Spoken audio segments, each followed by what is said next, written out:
저는 50대 여성으로 소박하고 안온한 삶을 살아가던 평범한 사람입니다.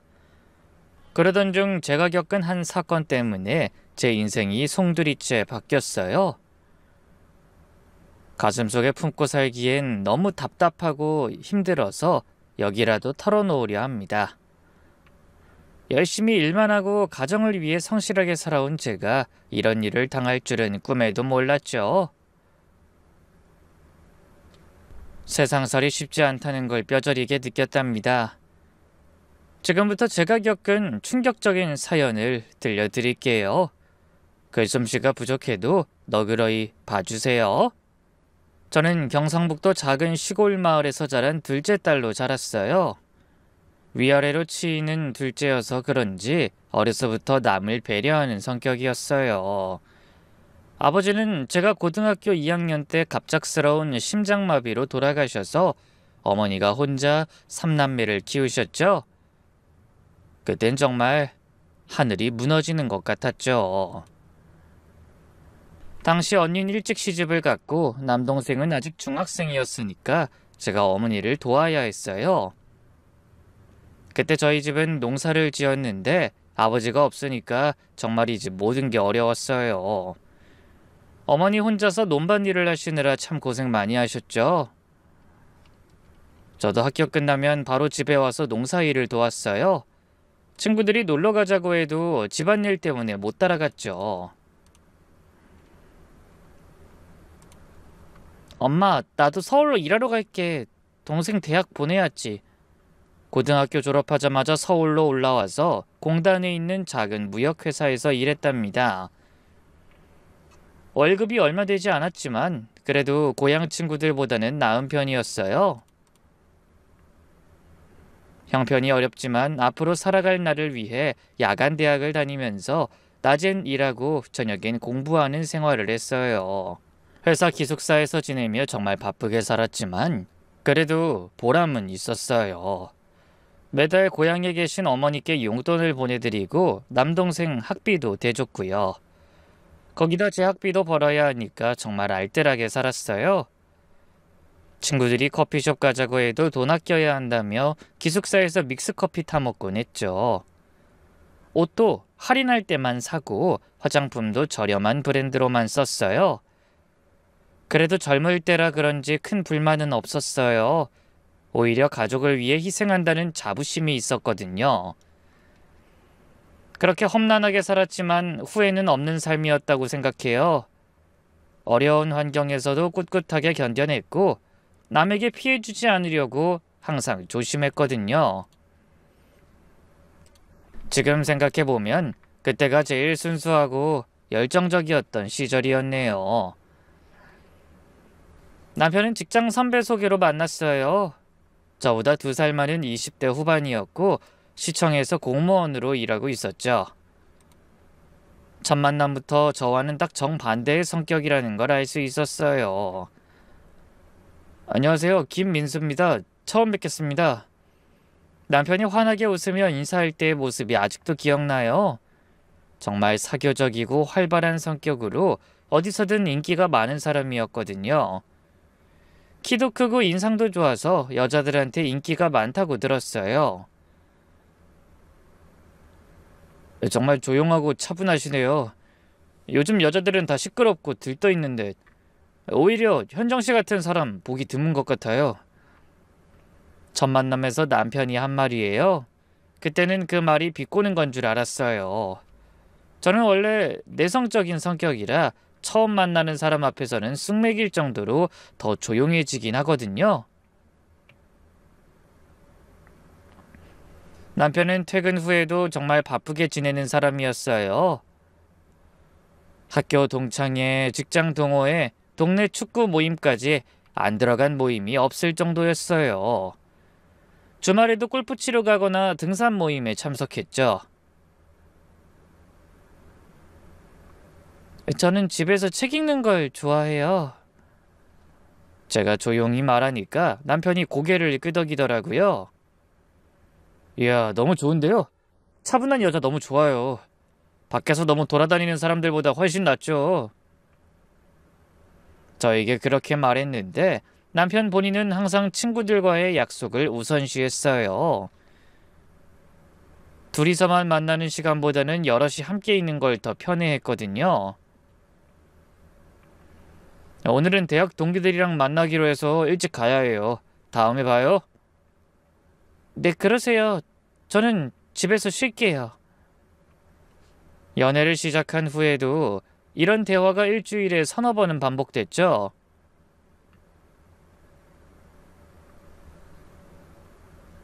저는 그냥 남편이 사람들과 어울리는 걸 좋아하는 성격이구나 했어요. 전 독립적인 편이고 제게 만남을 강요하는 게 더 힘드니 오히려 혼자 있는 시간이 많아서 좋다고 생각했어요. 그런데 지금 생각해보니 남편은 제가 그런 조용한 성격이라 신부감으로 적당하다고 생각했던 것 같아요. 바깥에서는 자기가 활발하게 활동하고 집에서는 조용한 아내가 기다리는 그런 결혼 생활을 원했던 거죠. 아내는 집안을 지켜야 해요. 요즘 여자들은 너무 나서려고 해서 문제라니까요. 결혼 직전에 남편이 한 말이에요. 당시엔 구시대라 저렇게 말하는 사람이 많았잖아요.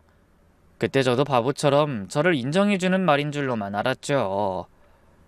지금 보니 그냥 순종적이고 집안일 잘하는 여자를 원했던 거더라고요. 결혼하면 달라질 거라고 어느 정도는 생각했어요. 가정을 꾸리면 남편도 자연스럽게 가정생활에 충실할 거라고 믿었거든요. 남편의 사교성과 제 내향성이 잘 맞을 거라고 순진하게 생각했던 제가 정말 멍청했죠. 성격이 다르면 서로 보완될 거라고 믿었는데 결혼해보니 다름은 갈등의 시작이 되더군요. 결혼 후에도 남편은 회식과 모임 참석을 최우선으로 했어요. 신혼인데도 일주일에 두세 번은 늦게 들어왔거든요. 저는 신혼집을 예쁘게 꾸며놓고 저녁 준비해서 남편이 들어오길 기다렸는데 정작 남편은 집보다 밖이 더 좋은 것 같았어요. 여보, 오늘은 집에서 같이 저녁 먹을까? 오늘은 부서회식이 있어서 안 돼. 그런 자리에 내가 또 빠지면 안 되잖아. 이런 식으로 핑계를 대며 나가는 일이 반복됐어요. 혼자 차린 밥상을 바라보며 혼자 먹는 저녁이 얼마나 쓸쓸한지 모르시죠? 가장 웃긴 일화는 사실 신혼여행 갔을 때였어요. 당시 제주도로 갔는데 숙소에서 만난 다른 신혼부부들과 어울리느라 정말 바빴거든요. 저는 남편과 둘만의 시간을 갖고 싶었는데 남편은 이해하지 못하더라고요.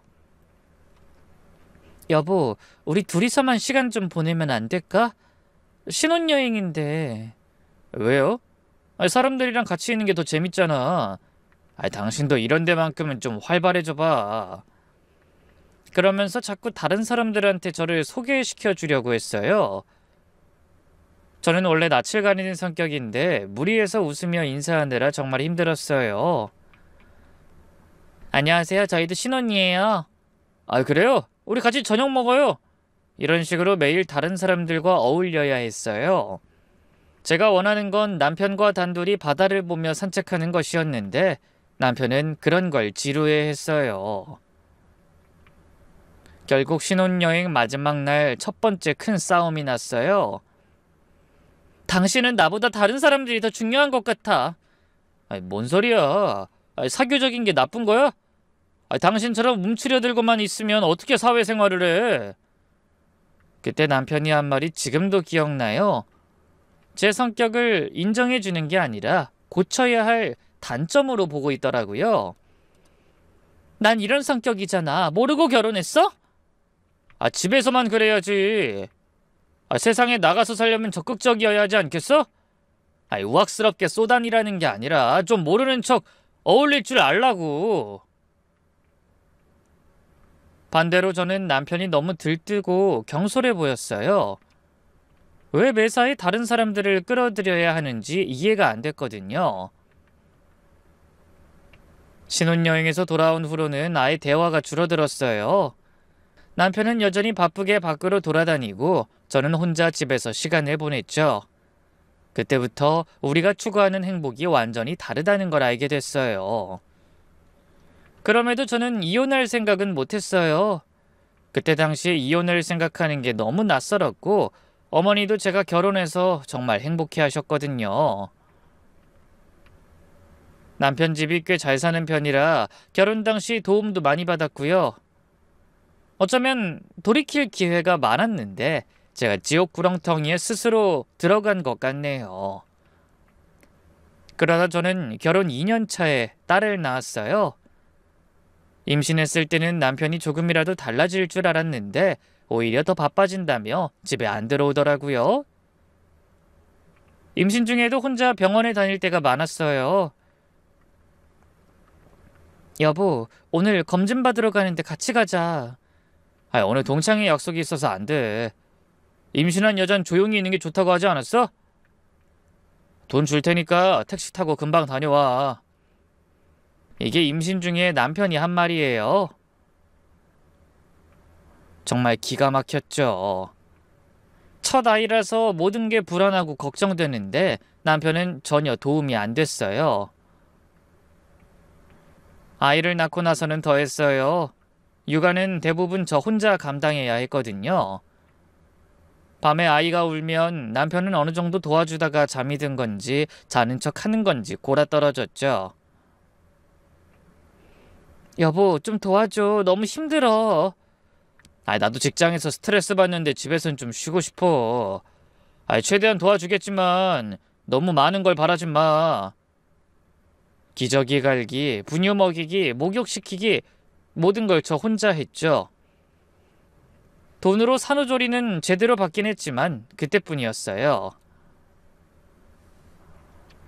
잠시 친정어머니가 올라오셔서 도와주시긴 했지만 한 달 후엔 다시 고향으로 가셔야 했거든요.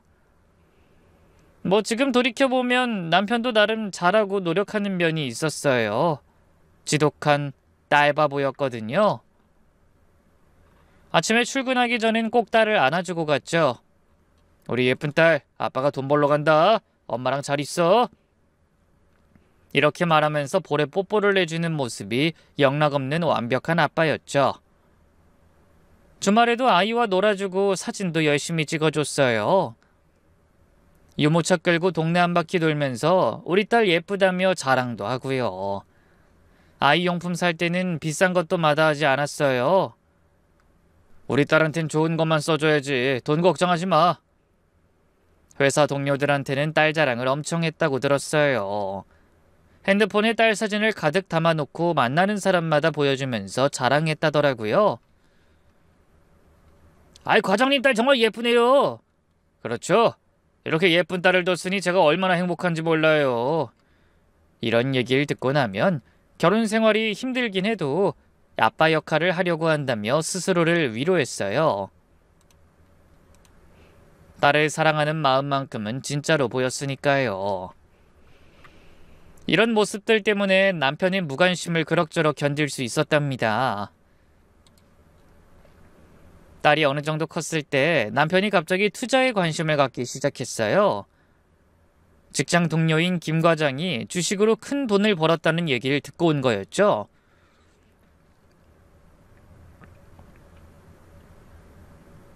여보, 요즘은 부동산도 좋고 주식도 괜찮대. 우리도 해볼까? 처음에는 용돈선에서 하는 줄 알았어요. 근데 점점 규모가 커지더라고요. 저축해둔 돈을 빼서 투자하더니 나중엔 적금까지 해약했어요. 여보, 이건 너무 위험한 것 같은데 우리 형편에... 어허이, 내가 그래도 우리 집 과장인데 그렇게 무모하게 하려고? 나 믿어봐. 그러면서 투자 관련 책도 사다가 읽고 증권회사 직원이랑 전화 상담도 자주 받았어요. 완전히 빠져든 모습이죠. 이번 종목은 확실해. 내부 정보가 있거든. 그러다 몇 달 후에 결과가 나왔는데 결국 투자한 돈의 반 이상을 날려버렸습니다. 그것도 모자라서 추가로 대출을 받으려고 하더라고요. 이번엔 확실한 정보가 있어. 이번만 하면 다 만회할 수 있다니까. 그때 제가 처음으로 남편에게 화를 냈어요. 평생 목소리 높여본 적 없는 제가 소리를 질렀거든요. 도대체 뭐 하는 거야, 당신? 정신 좀 차려. 우리 딸은 뭐 먹고 살라고 그래? 아니, 이러다 셋이 길바닥에 나앉는다고. 뭔 소리야. 우리 다 같이 잘 살려고 돈 벌려는 거야. 내가 망하자고 이래? 돈 버는 게 아니라 돈 날리는 거잖아. 이제 생활비도 위험하다고. 망하자고 하는 거 맞다니까? 그때 남편이 그렇게 큰 소리로 화낸 건 처음 봤어요. 얼굴이 시뻘겋게 되면서 주먹을 꽉 쥐더라고요. 남자가 돈 버는 일에 여자가 뭘 한다고 참견하냐? 당신은 집안일이나 똑바로 해. 그날 밤 남편은 술 먹고 늦게 들어와서 또 소리를 질렀어요. 우리의 싸움은 걷잡을 수 없이 커졌죠. 내가 뭘 잘못했다는 거야? 가족을 위해서 한 건데 왜 이해를 못해? 가족을 위해서라면 안전하게 저축을 해야지. 왜 위험한 도박을 해? 도박? 이게 도박이야? 투자라고. 집에만 있는 당신이 뭘 알아? 나도 나가고 싶어. 집에서 조신하게 애만 보면서 집안일 하라고 한 게 누군데? 일 관두고 무능력하게 사는 기분 알아? 그날 밤 어린 딸이 울음을 터뜨렸어요. 부모가 싸우는 소리에 놀란 거죠. 그제서야 남편이 좀 조용해졌지만 분위기는 계속 험악했어요. 결국 그날부터 우리 부부 사이가 본격적으로 틀어지기 시작했습니다. 남편은 제가 자신을 믿지 못한다며 섭섭해했고 저는 남편이 너무 무책임하다고 생각했거든요. 그 일 이후로 경제적인 문제로 자주 다투게 되었답니다. 딸이 초등학교에 입학하면서 교육비 문제가 본격적으로 시작됐어요. 다른 아이들은 영어학원, 수학학원, 피아노, 태권도까지 온갖 학원을 다니는데 우리는 재테크 실패 때문에 여유가 없었거든요. 엄마, 나도 영어학원 다니고 싶어. 친구들은 다 다녀. 걔네가 학원 가면 나만 혼자야. 우리 딸 조금만 기다려. 엄마가 돈 벌어서 보내줄게. 딸이 부러운 표정으로 말할 때마다 마음이 아팠어요. 다른 집 아이들은 다 하는 걸 우리 딸만 못하게 하는 것 같았어요. 그래서 한층 여유가 생긴 그때부터 저도 파트타임으로 일을 시작했어요. 딸이 학교 간 오전 시간에 동네 대형마트에서 계산원 일을 했죠. 시급이 얼마 되지 않았지만 그래도 딸 학원 보낼 수 있을 정도는 벌게 됐어요. 하지만 남편은 여전히 자신의 생활 패턴을 바꾸지 않았어요. 골프 치러 다니고 회식비도 줄이지 않고 한 달에 담뱃값과 술값도 만만치 않았어요. 여보, 우리 형편의 골프는 좀 그렇지 않아? 나도 나가고 싶어 나가는 거 아니야. 인맥 관리라는 게 있어. 그래도 딸 교육비가 더 중요하지 않아? 교육비는 당신이 벌잖아. 난 생활비 되고. 이런 식으로 핑계만 댔어요. 제가 번 돈은 고스란히 딸 교육비와 육아 비용으로 들어갔는데 남편은 자기 용돈을 하나도 줄이지 않았죠. 그래도 그때까진 참았어요. 우리 사이에 아이가 있고 이미 이런 삶에 묻어져 버렸으니 그냥 이게 평범한 가정의 모습이라고, 다른 집도 다 비슷할 거라고 스스로를 위로했답니다. 딸이 중학생이 되면서 남편과의 갈등이 더 심해졌어요. 사춘기인 딸도 예민해지고 남편은 여전히 집에 관심이 없고 저는 중간에서 혼자 모든 걸 감당해야 했어요.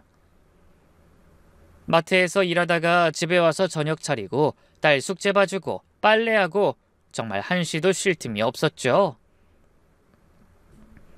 그러다 한 번은 또 한 번 재테크를 실패한 남편과 정말 크게 싸운 적이 있었어요. 이혼 이야기가 나올 정도였죠. 산다 못 산다 큰 소리로 떠들면서 남편과 집이 떠나가라 싸웠는데 그 후에 딸이 자기 방에서 울고 있는 걸 봤어요. 풀어주려고 살금살금 들어가서 보니까 베개에 얼굴을 묻고 훌쩍훌쩍 울고 있더라고요. 딸 미안해. 엄마 아빠랑 왜 맨날 싸워? 나 때문이야? 나 때문에 돈이 부족하고 힘들어져서 그러는 거야?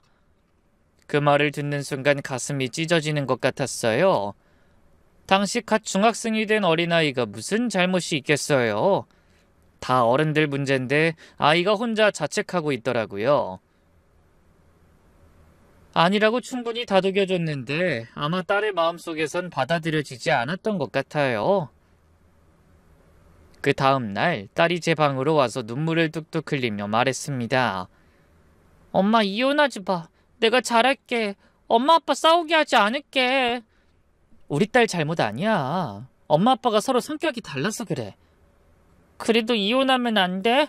난 엄마 아빠 이혼하는 거 싫어. 이혼 가정 되는 거 싫다고. 한창 사춘기니 부모가 이혼하는 것에 대해 불안할 수 있다고 생각했어요. 딸을 달래면서도 속으로는 고민이 많았죠. 혼자서 딸을 키울 자신도 없었고 경제적으로도 불안했어요. 마트 계산원으로 버는 돈으로는 생활비도 부족한데 혼자 어떻게 살아가겠어요. 게다가 당시만 해도 이혼에 대한 세상의 시선이 좋지 않았어요. 특히 여자가 이혼하면 뭔가 문제가 있는 사람으로 보는 분위기였거든요. 이혼한 여자 나이 키우기 힘들어요. 분명 후회한다니까. 남편이 나쁘다고 해도 크게 잘못한 거 아니면 참고 살아야지. 시댁 식구들이나 동네 어른들이 하던 말이에요. 그런 말들을 듣다 보니 이혼은 정말 마지막 수단이라고 생각했어요. 그냥 남편 없는 셈 치고 살자. 결국 저는 이런 마음으로 버텼어요. 딸의 눈물을 못 본 척하기도 힘들었고 이젠 그저 남편한텐 기대하지 않고 딸만 잘 키우면 된다고 생각했죠. 딸이 대학 가고 시집 갈 때까지만 참으면 된다고 스스로를 다독였어요.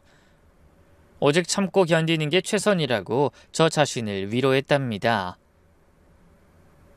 지금 생각해보면 그때 좀 더 용기를 냈어야 했는데 싶기도 해요. 하지만 그땐 정말 다른 선택이 있다는 걸 몰랐어요.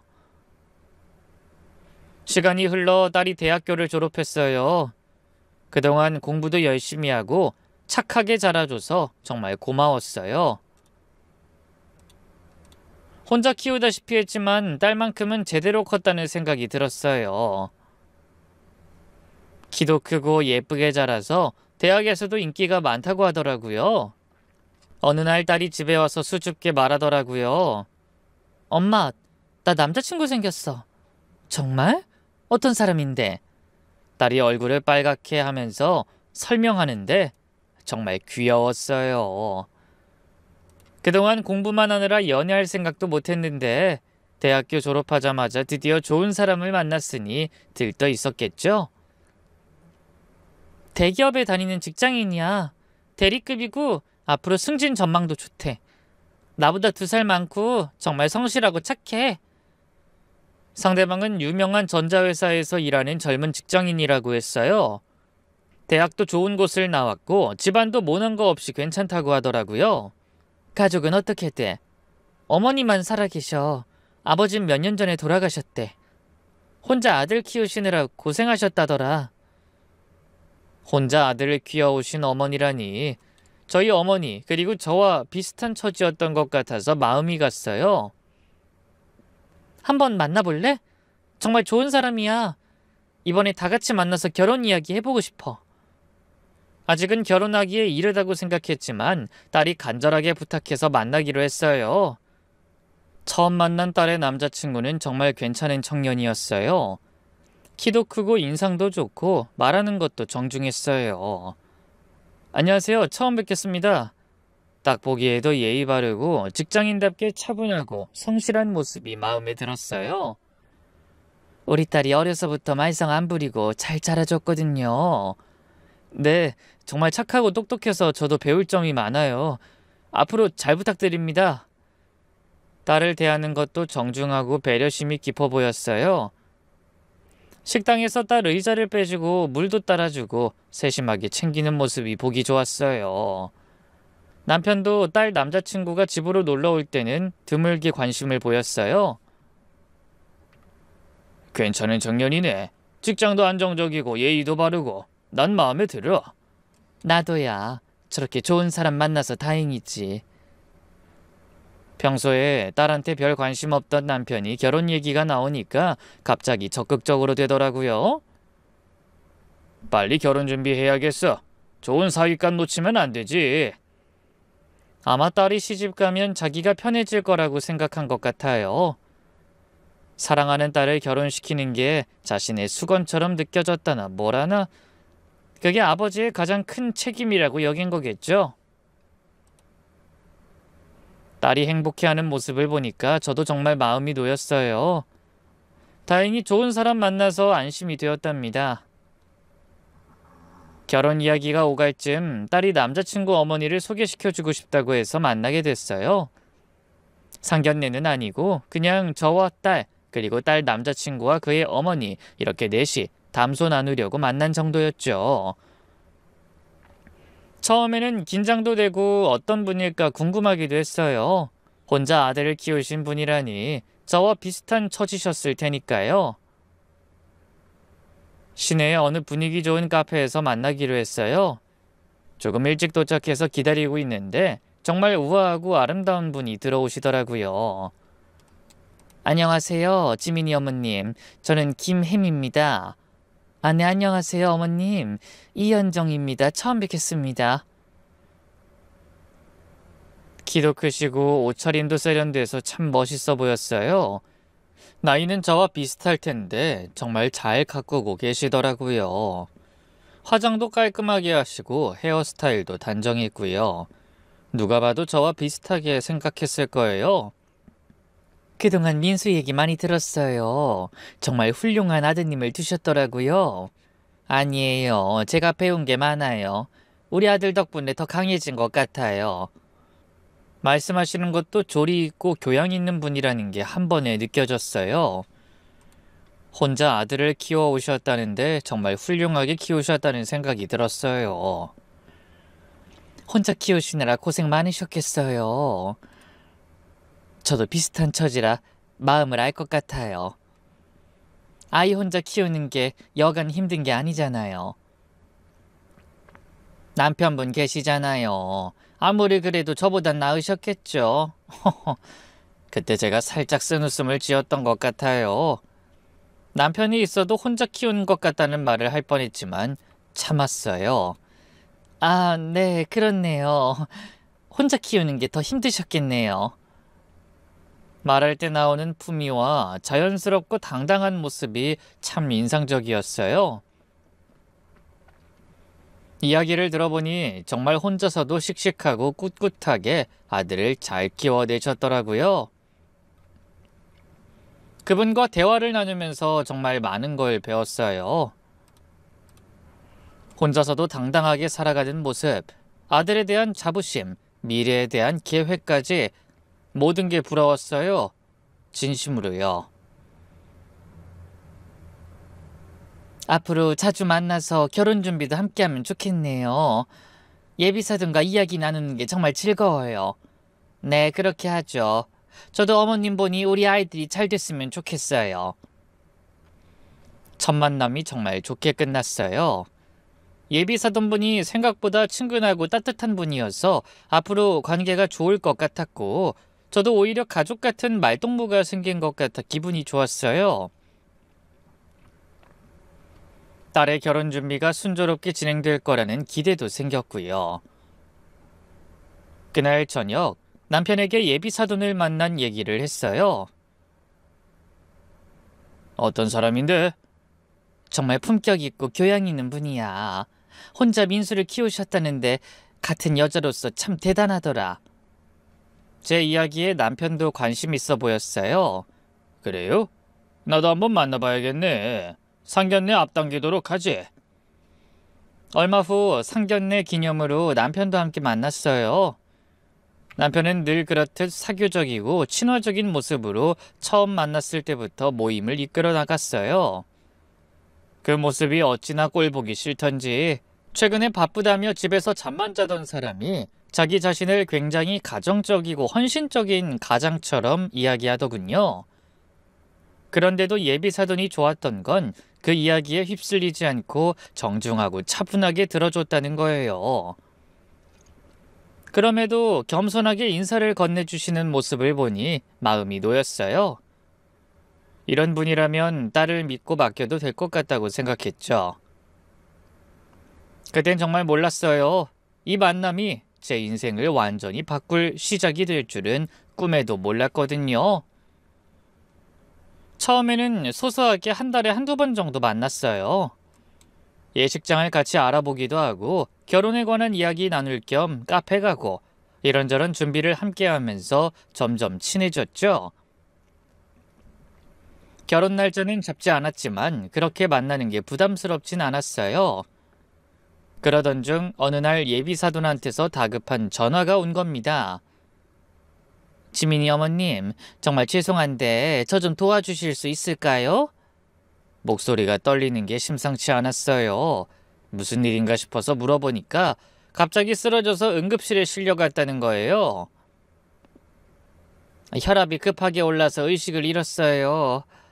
혼자 사니까 연락받을 사람도 마땅치 않고 아들은 해외 출장 중이라 연락이 안 돼서요. 지금 생각나는 게 지민이랑 사돈뿐이라. 그 말을 듣는 순간 가슴이 덜컥했어요. 지금 바로 갈게요. 어느 병원이에요? 저와 딸이 급하게 대학병원 응급실로 달려갔어요. 응급실에 혼자 누워 계신 모습을 보니까 너무 안쓰러웠어요. 그렇게 우아하고 당당하시던 분이 혼자서 링거를 맞고 계시는 걸 보니까 마음이 찢어지는 것 같았거든요. 괜찮으세요? 많이 놀라셨죠? 정말 고마워요. 이렇게까지 와주실 줄은 몰랐어요. 예비사돈이 제 손을 꼭 잡으면서 눈물을 글썽이셨어요. 가족도 아닌데 이런 일까지. 무슨 말씀이세요? 곧 가족이 될 사이인데. 의사 선생님이 오셔서 설명해 주시길 혈압이 급상승해서 쓰러진 거라고 하더라고요. 그동안 혼자서 모든 걸 감당하시느라 스트레스가 많이 쌓였나 봐요. 저희가 밤새 병원에서 간병을 도왔어요. 딸도 일을 빼고 와서 도와줬죠. 간단한 죽도 끓여다 드리고 물수건으로 이마도 닦아드리고. 정말 어떻게 보답해야 할지 모르겠어요. 이런 은혜를 어떻게 갚죠? 다행히 나흘 후에 퇴원하실 수 있었어요. 그 일 이후로 예비사돈이 저희를 정말 가족처럼 생각하시는 것 같더라고요. 그러면서 자꾸 우리 집에 오고 싶어 하셨어요. 오늘 날씨가 참 좋네요. 혹시 시간 되시면 잠깐 들러도 될까요? 당연하죠. 언제든지 오세요. 이런 식으로 연락하시면 전 당연히 좋다고 했어요. 혼자 사시니까 외로우실 거라고 생각했거든요. 오히려 저를 그렇게 가깝게 생각해 주시니 기쁜 마음으로 기꺼이 맞이했어요. 예비사돈이 우리 집에 오실 때마다 남편 반응이 정말 묘했습니다. 겉으로는 달가워하지 않는 것처럼 싫어하는 것처럼 행동했거든요. 또 오신다고? 이번 주에만 벌써 3번째인데. 자꾸 오면 좀 부담스럽잖아. 적당한 선이 있어야지. 이런 식으로 투덜거렸어요. 그래서 저는 남편이 정말 예비사돈을 부담스러워한다고 생각했어요. 여보, 그래도 곧 가족이 될 분인데 너무 그렇게 말하지 마. 외로우니까 그러신 거겠지. 가족이라고 해서 맨날 와야 해? 어느 정도 거리감을 유지해야지. 남편이 이렇게까지 말하니까 전 오히려 미안한 마음이 들었어요. 혹시 제가 너무 친하게 지내려고 해서 남편이 부담스러워하나 싶었거든요. 그런데 예비사돈이 들렀다 가고 나면 또 묘하게 기분이 좋아 보였어요. 평소에는 저한테 별 관심도 없던 사람이 갑자기 말을 많이 걸기도 하고요. 오늘 그분이 뭐라고 했더라? 그 맛있다고 했던 떡 이름 뭐였지? 모르겠어. 기억이 안 나네. 왜, 궁금했어? 그냥 아까 들어보니까 엄청 맛집인 것 같아서. 이런 대화를 할 때마다 뭔가 이상하다는 생각이 들었어요.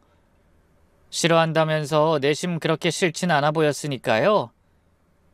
더 이상한 건 예비사돈이 못 온다고 연락했을 때였어요. 어느 날 그분이 갑자기 몸이 안 좋다며 못 온다고 하셨는데 남편이 왠지 실망하는 것 같았어요. 오늘 안 오신다고? 응, 갑자기 감기 기운이 있다고 하시네. 아, 그래? 그럼 몸 상태 보고 미리 좀 말을 하지. 당일에 말하면 준비한 사람이 뭐가 되나? 그러면서 저녁 내내 기분이 안 좋아 보였어요. 밥도 제대로 안 먹고 TV도 멍하니 보고 싫어한다던 사람이 안 온다고 왜 그렇게 기분 나빠지는지 정말 이해가 안 됐어요. 왜 그렇게 기분이 안 좋아 보여? 별일 아니야. 그냥 피곤해서.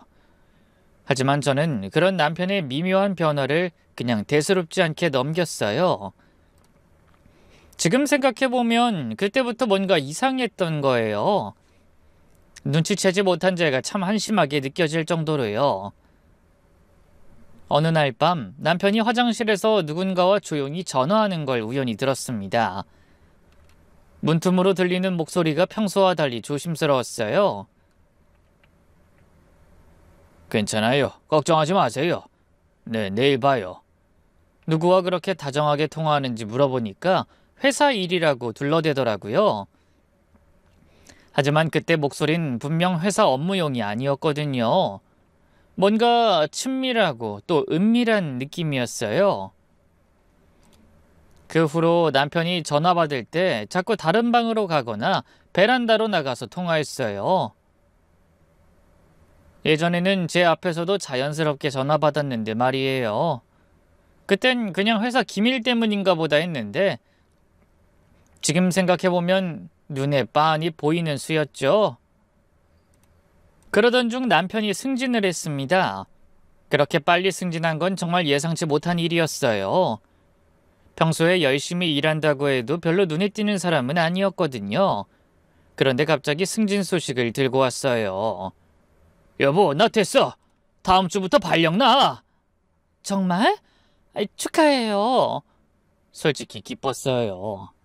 그동안 재테크 실패며 이런저런 일로 경제적으로 힘들었는데 승진하면 월급도 올라갈 테니까요. 남편이 승진하고 나서 정말 많은 게 달라졌어요. 갑자기 외모에 더욱더 신경을 쓰기 시작한 거예요.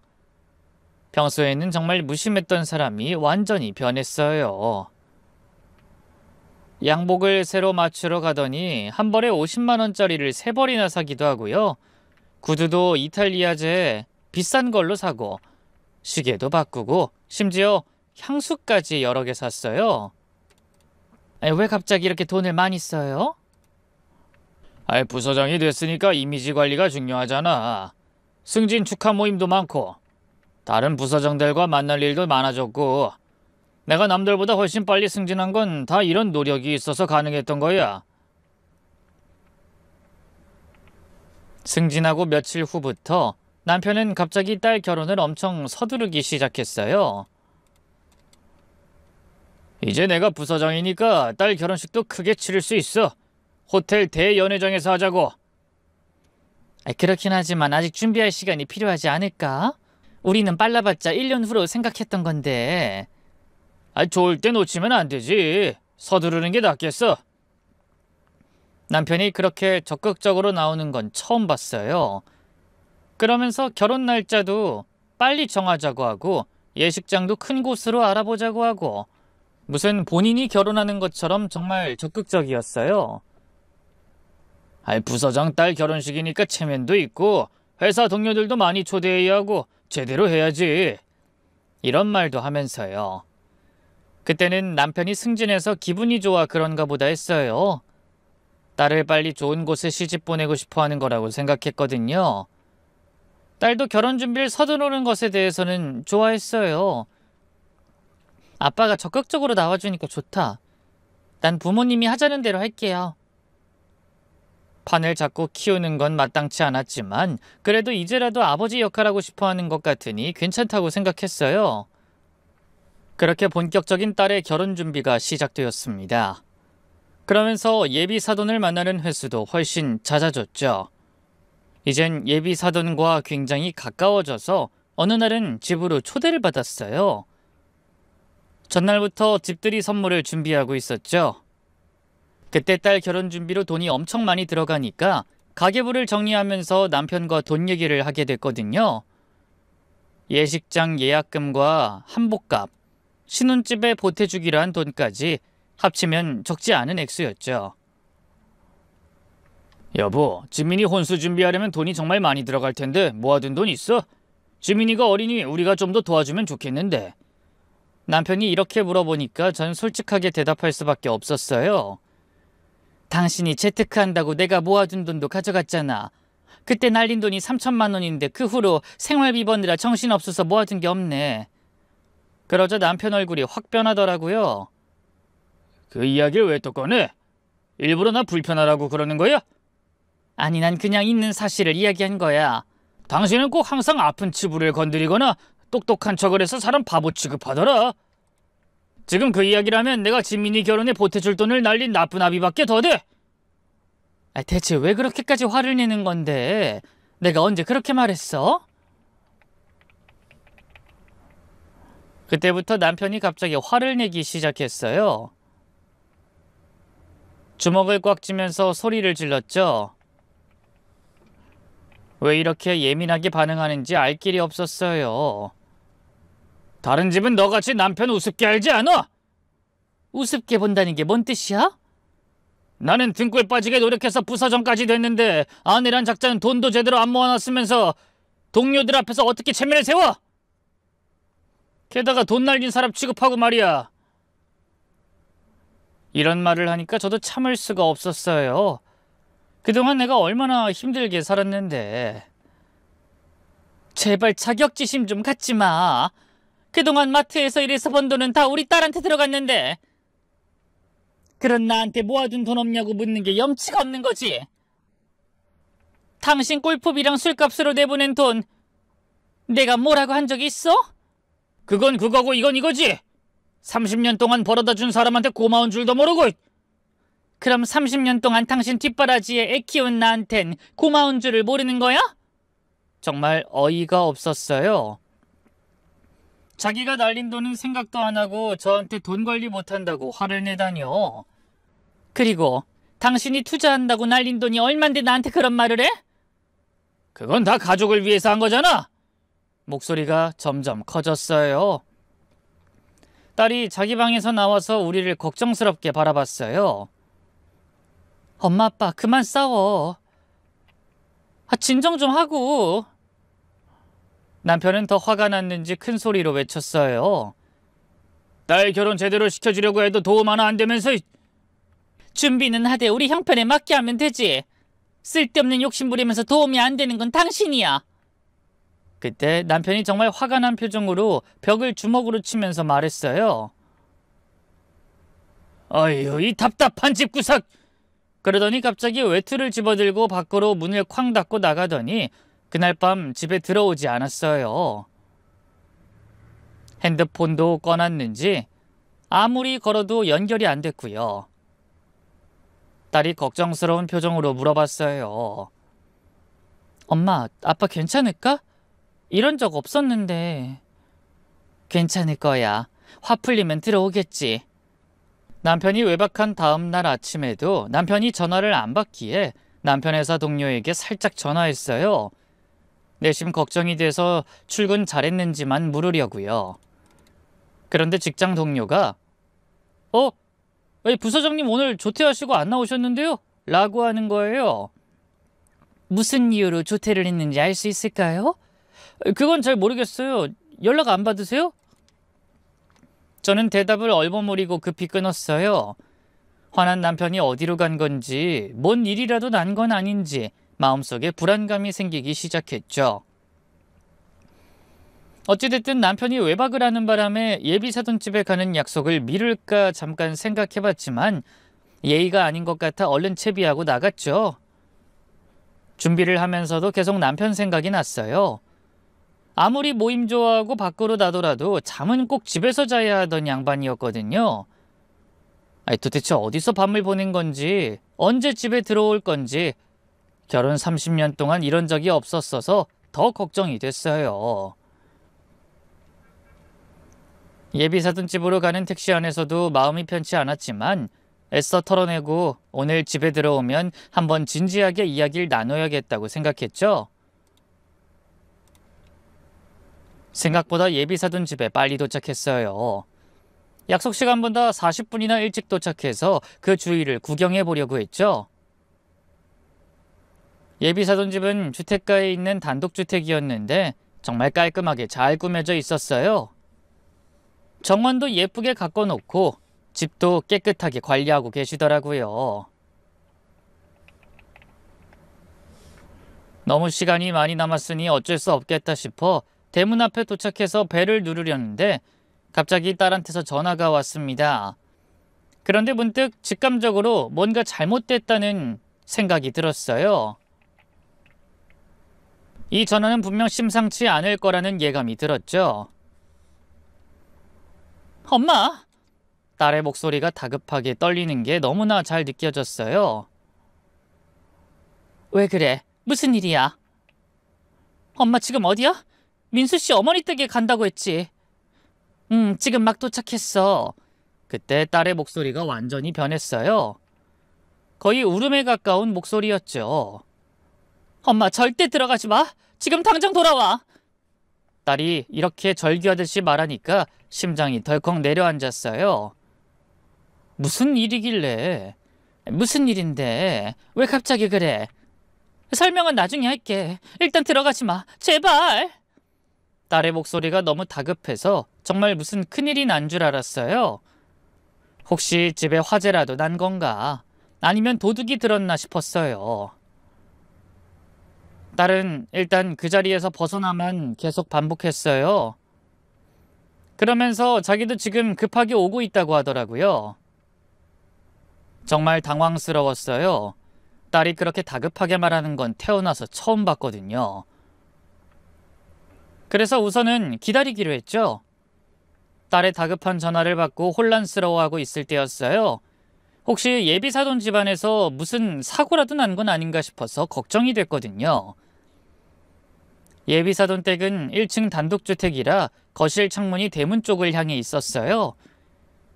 흰색 레이슨 커튼이 살짝 열려 있어서 안쪽 거실이 어느 정도 들여다 보이는 구조였죠.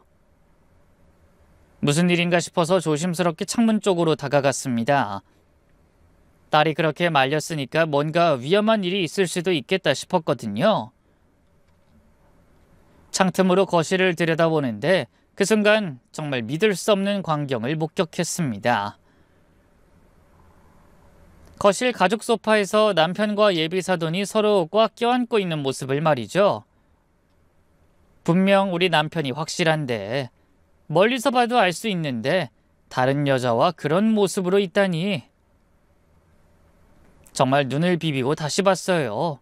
혹여 제가 착각한 건 아닌가 싶어서요. 하지만 분명히 우리 남편이었어요. 어제 싸우고 나간 그 남편이 여기서 다른 여자와 두 사람이 소파에서 애정 행각을 벌이고 있었어요. 다리에 힘이 완전히 풀려서 주저앉을 뻔했지만 겨우 정신을 차렸습니다. 머리가 하얘지면서 아무 생각이 안 났어요. 이게 꿈인가 현실인가. 그런데 더 충격적인 건 딸이 이 모든 걸 미리 알고 있다는 거였죠. 저에게 왜 급히 전화를 하고 말렸는지 그 순간 모든 게 이해가 됐어요. 두 사람은 제가 밖에서 보고 있다는 걸 전혀 모르는 것 같았어요. 아무런 경계도 하지 않고 있더라고요. 완전히 방심하고 있는 상태였어요. 남편이 예비사돈의 머리를 쓰다듬으면서 뭔가 말하고 있었는데 두 사람의 모습이 너무나 친밀해 보였어요. 정말 믿을 수 없었죠. 그동안 예비사돈이 우리 집에 자주 오셨던 이유, 남편이 겉으론 싫어하는 척하면서도 이상하게 행동했던 이유, 모든 게 한순간에 알 수 있었죠. 갑자기 구역질이 났어요. 속에서 뭔가 올라오는 것 같았어요. 30년 동안 함께 살면서 이런 배신을 당할 줄은 꿈에도 몰랐거든요. 특히 딸의 시어머니가 될 사람과 이런 일을 벌이다니. 그 순간 정말 모든 게 무너지는 기분이었어요. 그동안 제가 믿고 살았던 모든 것들이 거짓이었다는 걸 알게 된 거죠. 남편에 대한 믿음, 우리 가정에 대한 믿음, 모든 게 산산조각 났어요. 손이 덜덜 떨렸어요. 어떻게 해야 할지, 이 상황을 어떻게 받아들여야 할지 전혀 모르겠더라고요. 그냥 이 자리에서 뛰어들어가서 따지고 싶은 마음도 있었지만 다리에 힘이 없어서 움직일 수가 없었어요. 그래서 그 자리에서 도망치듯 뛰어나왔습니다. 더 이상 그 모습을 볼 수가 없었어요. 집 근처 카페에서 딸을 만나기로 했어요. 손이 계속 떨려서 커피를 마시려고 해도 컵을 제대로 들 수가 없을 정도였어요. 그때 딸이 숨을 헐떡이며 뛰어와 걱정스러운 표정으로 물어봤어요. 엄마 괜찮아? 얼굴이 새하얘졌어. 지민아, 넌 어떻게 이걸 알았어? 언제부터 알고 있었어? 딸이 고개를 떨구며 조심스럽게 대답했어요. 어젯밤에 아빠가 혼자 시어머니 집에 가는 걸 우연히 봤어. 뭐? 어디서 봤다고? 엄마 아빠 싸우고 나서 내가 아빠 말리려고 쫓아나왔는데 아빠가 차를 두고서 택시를 타고 가더라고. 이상해서 뒤따라갔는데 딸이 말하기를 택시가 예비 시어머니 집 앞에서 멈췄고 남편이 내려서 집 안으로 들어가는 걸 봤다는 거예요. 그 모습 보고 너무 충격적이라 밤새 한숨도 못 잤어. 하지만 이대로 결혼을 진행할 순 없으니 오늘 이 사실을 털어놓으려 민수 씨한테 연락했지. 근데 오늘 엄마가 어머님 집에 초대받아서 간다고 하더라고. 그래서 엄마한테 곧장 전화한 거야. 아빠가 어젯밤부터 그 집에 있는데 엄마까지 가면 정말 큰일 날 뻔했어.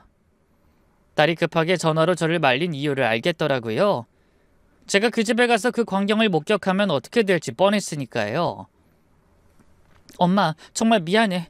어떻게 말해야 할지 몰라서 어떻게 받아들일지도 모르겠고. 딸이 눈물을 글썽이며 말했어요. 딸이 혼자 감당하기엔 너무 힘들었을 거예요. 네 잘못 아니야. 오히려 고마워. 네가 막지 않았으면 정말 큰일 날 뻔했어. 잠시 침묵이 흘렀어요. 둘 다 무슨 말을 해야 할지 모르겠더라고요. 카페에서 흘러나오는 잔잔한 음악 소리만 들렸어요. 엄마 어떻게 할 거야? 그냥 모른 척하고 살 거야? 딸이 조심스럽게 물어봤어요. 저는 단호하게 대답했죠. 안 돼. 30년 동안 참고 살았는데 이제라도 당당하게 맞서야겠어. 딸이 놀란 표정을 지었어요. 정말? 그럼 어떻게 할 거야? 직접 가서 따질 거야. 더 이상 숨어서 하지 못하게.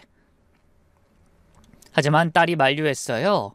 엄마, 너무 감정적으로 하면 안 돼. 차근차근 생각해보자. 딸 말이 맞았어요. 감정적으로 행동하면 오히려 불리해질 수 있거든요. 그럼 어떻게 할까? 초대 못 간 거 죄송하다고 하면서 따로 약속 잡아. 공개된 식당에서 만나자고 해. 그리고 나도 아빠를 그 식당으로 불러올게. 딸의 계획이 정말 좋다고 생각했어요. 공개된 장소에서 만나면 감정적으로 행동할 일도 없을 테니까요. 그래, 이젠 끝이야. 며칠 후 시내에서 가장 번화한 곳에 있는 레스토랑에서 만나기로 했어요. 예비사돈한테는 지난번에 못 가서 정말 죄송했다 라며 정중하게 사과하고 맛있는 곳에서 따로 식사하자고 제안했어요. 딸은 이 사실을 숨기고 남편을 같은 식당으로 부르기로 했고요. 식당에 30분 일찍 도착해서 기다리고 있는데 예비사돈이 먼저 도착했어요. 평소처럼 우아하고 단정한 모습이었지만 제 눈에는 이제 완전히 달라 보였죠. 어떻게 저한테 그렇게 태연하게 웃을 수 있는지. 아이 사돈, 지난번에 못 가서 정말 죄송했어요. 갑자기 일이 생겨서. 제가 정중하게 인사하자 그분이 환하게 웃으면서 대답했어요. 괜찮아요. 이해해요. 무슨 일인지는 모르겠지만 가정사가 있으셨나 봐요. 그 말을 듣는 순간 속이 뒤틀렸어요. 가정사라니... 당신 때문에 생긴 가정사라는 걸 알면서도 그렇게 태어날 수 있다니. 네, 좀 복잡한 일이 있었어요. 음식을 주문하고 잠시 기다리는데 정말 어색했어요. 평소 같으면 자연스럽게 대화가 이어졌을 텐데 그날은 둘 다 조심스러워했어요. 잠시 후 남편이 들어왔어요. 딸이 엄마가 화해하자며 식당에서 기다린다고 해서 온 거였죠. 남편은 예비 사돈을 보고 깜짝 놀라면서도 애써 태어난 척했어요. 아유, 어머님도 오셨네요. 우연의 일치인가? 아니요. 제가 저번에 약속을 하나 펑크내서 죄송한 마음에 불렀어요. 괜찮죠, 여보? 두 사람이 서로를 의식하면서 어색하게 인사하는 모습이 역겨웠어요. 뭔가 서로 눈빛으로 신호를 주고받는 것 같기도 했고요.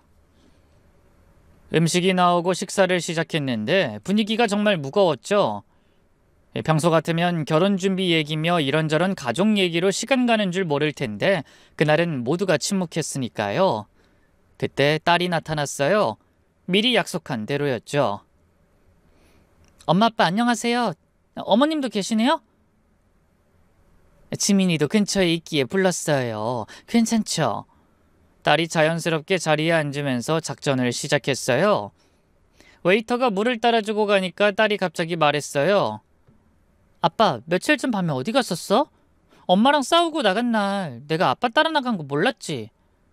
갑자기 던진 질문에 남편이 당황했어요. 숟가락을 든 손이 살짝 떨렸죠.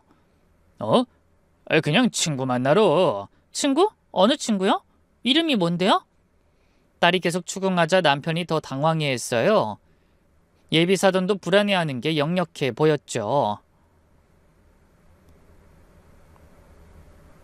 아이, 지민아, 그런 걸 왜 물어봐? 어른 일에. 그냥 궁금해서요. 엄마가 많이 걱정했거든. 남편이 이젠 땀을 흘리며 버벅거렸어요. 친구 집에서 술 마시고. 어느 친구 집? 주소나 전화번호라도 말해봐요. 제가 추궁하자 남편이 말을 제대로 못했죠. 그래서 이번엔 예비 사돈에게 물었어요. 사돈, 며칠 전 제가 집으로 초대받기 전날 밤에 어디 계셨어요? 네? 아이, 저 집에 있었죠. 근데 그건 왜 물으시는지.